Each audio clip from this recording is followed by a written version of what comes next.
சுமூகமான சூழ்நிலை வர வேண்டும். இதுவரை மக்கள் பட்டதான வேதனைகள் போதும். சிறுபான்மை மக்கள் நாளுக்கு நாள் விதிக்கப்பட்டு அழிந்தது போதும். சிறுபான்மை மதமும் அழிக்கப்பட வேண்டிய அவசியம் கிடையாது. இதற்காக குரல் கொடுப்பதே ஜாதிக சங்கோர்தன பெறமுடன். அருமையான சகோதரர்களே, இந்த கட்சியானது ஒரு மதத்தை சார்ந்த கட்சி அல்ல. இந்த இலங்கை தேசத்திலே ஆதியிலிருந்து நாங்கள் பார்க்கிறோம், தமிழ் சிங்கள முஸ்லிம் ஜனங்கள் வாழ்ந்திருக்கிறார்கள்.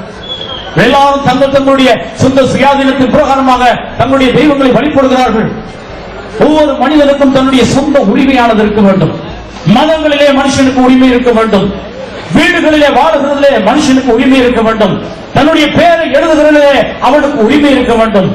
மைக்க போட்டு பேசுகிறதிலே அவனுக்கு உரிமை இருக்க வேண்டும். வீடுகளிலே தங்குறதிலே அவனுக்கு உரிமை இருக்க வேண்டும். இந்த உரிமைகளை பெற்றுக் கொள்ள வேண்டுமேனா உங்களுக்கு இருக்கிற ஒரு பெரிய சந்தர்ப்பம், தேங்காய்க்கு முன்பதாக புள்ளையை அடித்து தருவார். கர்த்தர் உங்களை ஆசீர்வதிப்பார். அதிகமாக நான் பேச முடியாது, ஏனென்றால் இன்னும் அநேக அமைச்சர்கள் பேச இருக்கிறபடினா தர்மியான வாசல்களில் உங்களுக்கு சொல்ல விருந்தாத ஒரே ஒரு காரியம், இந்த நாட்டுக்கு சமாதானம் தேவை, இந்த நாட்டுக்கு ஒரு விடுதலை தேவை.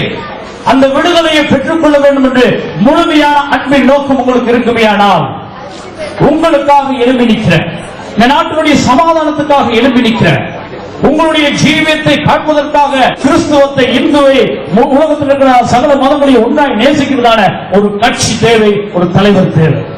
அந்த தலைவர்களை இந்த ஜாதிக்கு முன்னணியிலே நீங்கள் தெரிந்திருங்கள். கடவுள் உங்களை நிறைவாக ஆசீர்வதிப்பார். நன்றி, வணக்கம்.